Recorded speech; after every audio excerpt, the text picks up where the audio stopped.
Tema da aula de hoje: anorexia e bulimia. A anorexia, ela é um transtorno alimentar que acomete 0,5% da população, prioritariamente em mulheres, acomete 10 mulheres a cada 1 homem, e a maior prevalência desse transtorno está entre os 3 e os 14 anos e entre os 17 e 18 anos. Durante uma anamnese de um paciente anorético, é possível perceber que existe uma história de perda de peso, uma distorção extremamente importante da imagem corporal, e isso é o que mais marca o paciente com anorexia. Ele, como a gente pode ver na imagem, ele se enxerga extremamente obeso, apesar de estar extremamente desnutrido. Ele apresenta comportamentos alimentares patológicos, ele tem ódio da comida, ele tem aversão à comida, ele tem aversão em ver as pessoas comendo, então existe uma relação muito patológica com o alimento. Ele conhece todos os tipos de métodos para controle de peso, então ele faz verdadeiras atrocidades com o corpo para se manter magro, apesar de se enxergar gordo.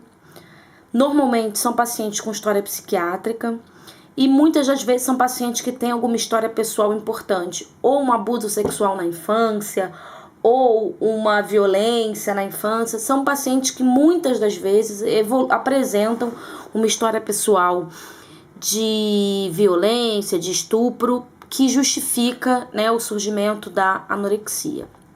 Então essa imagem é uma imagem muito típica de uma paciente anorética, onde elas apresentam todas as protuberâncias ósseas. Aqui a gente pode ver que isso é uma sessão de fotos, uma modelo, profissão muito comum para esse transtorno alimentar. Normalmente os pacientes anoréticos, eles têm uma antropometria de desnutrição grave, com IMC menor do que 15 kg por metro quadrado. E os pacientes com menos de 20 anos, a gente deve, na antropometria, comparar as curvas de crescimento, idade e sexo. Durante a análise da ingestão alimentar, é extremamente importante fazer um inquérito alimentar e um diário alimentar rigoroso, até porque o nutricionista se espanta muito, uma vez que esse inquérito alimentar muitas das vezes se resume a uma linha, ela faz o consumo de uma maçã por dia, então esse é o inquérito alimentar, que é inacreditável, mas é o que acontece, porque como ela tem uma visão distorcida da imagem corporal, ela faz uma ingestão muito aquém das necessidades diárias para perder peso. Pacientes anoréticos são necessários de serem feitos exames físicos completos. Muitas das vezes eles apresentam bradicardia e hipotensão, o que é muito comum no paciente anorético. Apresentam distúrbios eletrólicos e hemodinâmicos, como hiponatremia, hipofosfatemia, todas as hipos eles apresentam, e com isso eles desidratam de forma muito fácil e é difícil de você repor. Muitas das vezes eles têm hipotermia, 100% deles são anêmicos, muitos apresentam leucopenia e com isso vem associado a essa leucopenia infecções oportunistas. Muitos são constipados, uma vez que eles não ingerem uma quantidade de alimento suficiente para formar bolo fecal. E alguns deles apresentam náuseas. Ectoscopicamente, eles apresentam cabelos e unhas muito quebradiços, muitas das vezes aumento das parótidas e descalcificação dentária, que é muito frequente. É muito frequente a gente observar uma dentição muito ruim nos pacientes com anorexia. E, consequentemente, devido à anemia e devido à diminuição da reserva de vitamina K, eles já começam a apresentar algum tipo de hemorragia, principalmente a conjuntival. Além disso, esses pacientes apresentam alterações gonadais, com alterações dos níveis de estrógenos, falhas nos caracteres sexuais e amenorreia. Isso é muito comum. Inclusive uma das características de uma melhora do estado nutricional que ainda não foi vista em IMC é o retorno da menstruação. Então, se é uma paciente anorética que a gente vem tratando, ela ainda está com IMC de desnutrição, mas ela já volta a menstruar, isso já é um bom sinal de que esse corpo já está começando a reagir, de que esse organismo já está começando a reagir por esse ganho de peso. O paciente anorético, ele precisa tentar recuperar 90% do peso ideal para a altura e para a idade dele. Como eu falei, o retorno dos ciclos menstruais já é uma recuperação nutricional. E a gente tem algumas metas da recuperação nutricional. A recuperação de peso, obviamente, a correção das sequelas da desnutrição, porque são muitas, a normalização dos padrões alimentares, isso a gente não consegue sozinho, isso a gente só vai conseguir trabalhando com uma equipe multidisciplinar, principalmente com uma equipe de psicólogos, e principalmente promoção de uma atitude saudável em relação à comida e ao peso. Isso a gente também não consegue sozinho, o nutricionista não é capaz de mudar essa atitude com relação ao alimento, e isso quem consegue fazer é o psicólogo. Bom, o que tem de recomendação para a terapia nutricional, né, é que o paciente, a recomendação de 2000, é que o paciente ganhe de 900 gramas a 1,3 quilos por semana para pacientes de enfermaria e de 250 gramas a 450 gramas por semana para pacientes de ambulatório. Hoje a gente, na verdade, generaliza todos os pacientes e utiliza uma média de 720 gramas a cada 4 dias para todos os tipos de pacientes. Isso dá uma média, dá menos de 200 gramas por dia de ganho de peso para esse paciente.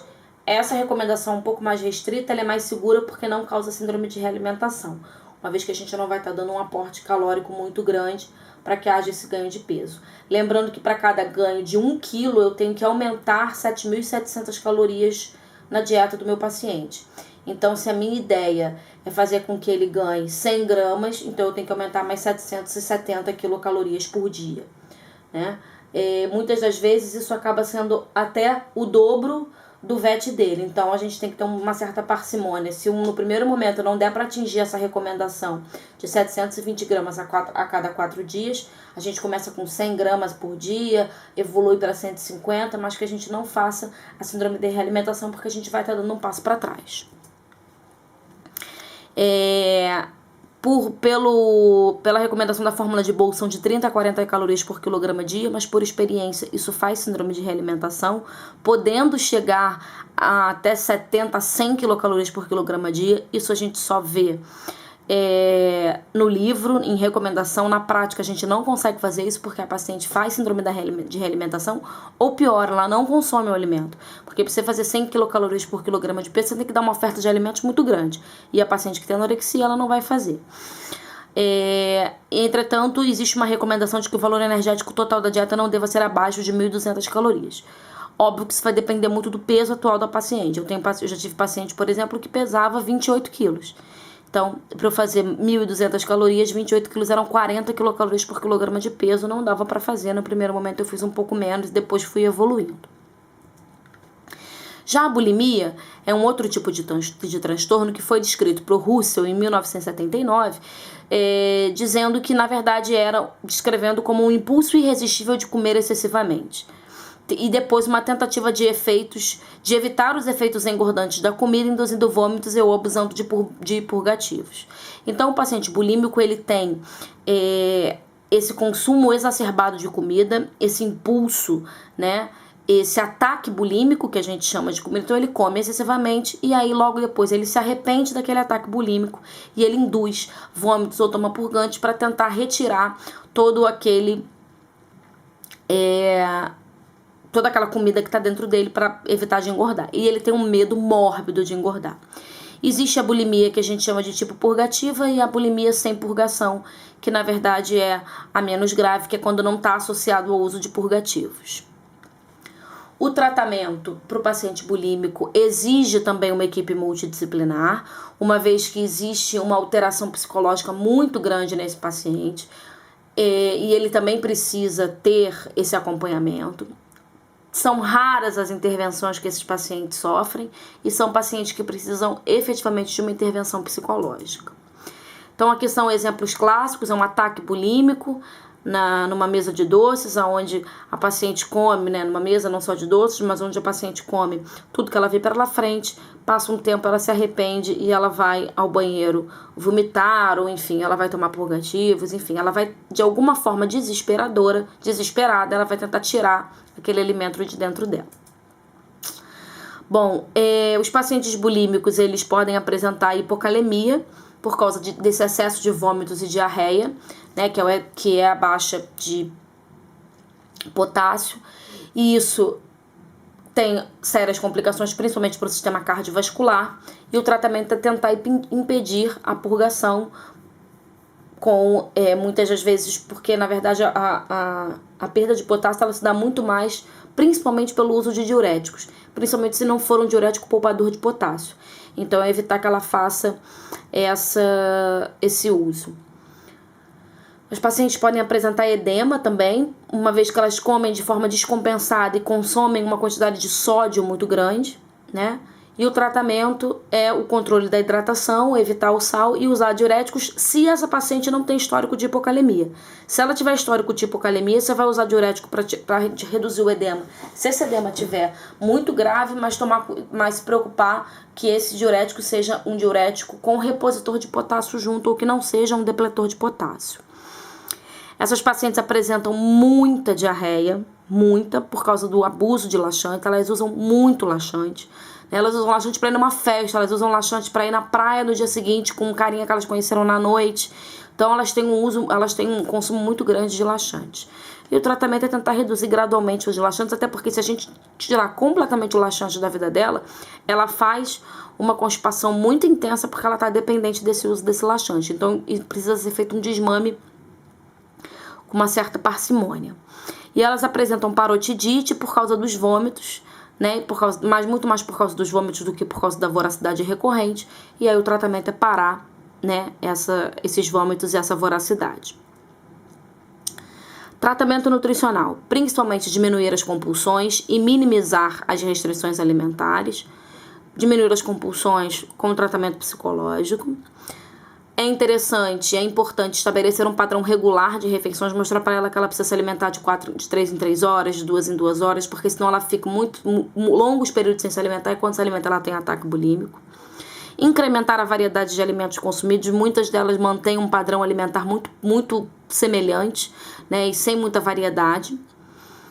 Corrigir as deficiências nutricionais se elas houverem, principalmente a deficiência de potássio, e observar o quão frequente está essa diarreia para ver se não existe uma depleção de alguns nutrientes, principalmente de micronutrientes. E uma coisa que é extremamente importante para o paciente bulímico é estabelecer as práticas de alimentação saudável, mostrar para ele que ele pode comer, que a comida não é um inimigo dele, mas que ele não precisa ter os ataques. Então que ele pode comer uma fatia de bolo, não tem problema, que ele não pode comer o bolo inteiro. Bom, aqui a gente vê uma comparação entre os dois transtornos, anorexia e bulimia. Na anorexia existe uma perda de peso grande, na bulimia normalmente os pacientes têm peso normal, às vezes até sobrepeso. A anorexia, o início é mais precoce, atinge mais jovens, a bulimia, o início é mais tardia. O paciente anorético, ele tem características de introversão, ele não é uma pessoa sociável, ele não sai, ele não conversa, diferente do bulímico, que é uma pessoa extremamente extrovertida, tem vários namorados, sai, se distrai, mas de tempos em tempos tem crise. A paciente anorética, ela não se sente doente, ela não se enxerga doente, já a paciente bulímica se sente doente. A paciente anorética, ela nega a fome o tempo inteiro, ela nunca diz que ela tem fome porque ela tem uma relação muito ruim com a comida e ela tem uma inversão, né, um transtorno, uma alteração da imagem corporal. Já a bulímica sente fome e por isso tem os ataques. A anorética normalmente é sexualmente inativa, a bulímica é sexualmente ativa. A anorética, normalmente, ela tem mais traços obsessivos, já a bulímica mais de impulsividade, mais impulsivos. A anorética, ela tem amenorreia e a bulímica tem menstruação normal ou irregular. É extremamente importante trabalhar com diário alimentar em ambos os transtornos alimentares, para que a gente possa acompanhar esse paciente, mostrar para eles que o diário alimentar não pode ser mentiroso, que eles precisam efetivamente escrever o que eles estão comendo, mesmo depois de crise ou antes de crise, para que a gente possa acompanhar e fazer um tratamento adequado para esse paciente. Era isso.